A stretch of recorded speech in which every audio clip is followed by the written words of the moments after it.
పెళ్లికి తెల్లవారుజామున బయలుదేరింది ఊరేగింపు. ఎక్కడి నుంచి? కైలాస పర్వతం దగ్గర నుంచి వస్తున్నారు. గవాక్షంలో నిలబడింది మేనకాదేవి నారదుడితో కలిసి. ఒక్కొక్కళ్ళు వస్తున్నారు. అబ్బా వెలిగిపోతున్నాడు, ఆయనేనా మా అల్లుడంది. కాదమ్మా, సూర్యుడు దిక్పాలకుల్లో ఉన్నాడు. ఆ వెనక వస్తున్నాడు, ఎవరో బాబాయ్ నల్లగా ఉన్నాడు దున్నపోతే మీరు, ఆయన ఎవరా?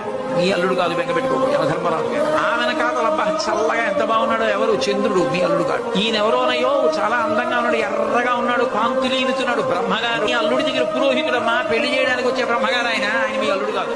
ఓ అలాగా, ఇతనెవరో నీలమేఘశ్యాముడు, చాలా అందంగా ఉన్నాడు, శాంతాకారం భుజగచైనం పద్మనాభం సురీశం. అమ్మా, ఆయనకి మీ అల్లుడికి భేదం చెప్పకూడదు కానీ ప్రస్తుతం మీ అల్లుడు కాదు. ఆయన వెళ్ళిపోయాడు, ప్రదోష వేళ అయిపోయింది. రాడు వెడుతూనే ఉంది ఊరేగింపు. వస్తున్నారు మగపెళ్లి వారు. అలా ఆఖరికి ఒక ఆయన వచ్చాడు.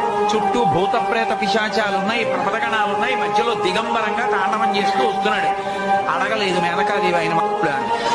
నారదుడే చెప్పాడు, ఆయనే మీ అల్లుడమ్మా అని మెట్లు దిగి వెళ్ళిపోయాడు. ఈవిడ గబగబా మెట్లు దిగి తిన్నగా పార్వతీ దగ్గరికి వెళ్ళింది. నిన్ను చంపినే చచ్చిపోతా, వాడా దొరికాడు నీకు కట్ట తపస్సోట అడలుడేమిటే అమ్మగారు వచ్చారు, విష్ణు వచ్చారు. ఎంత నచ్చ చెప్తే మాత్రం ఆవిడ వింటుంది, ఆవిడ వినలేదు.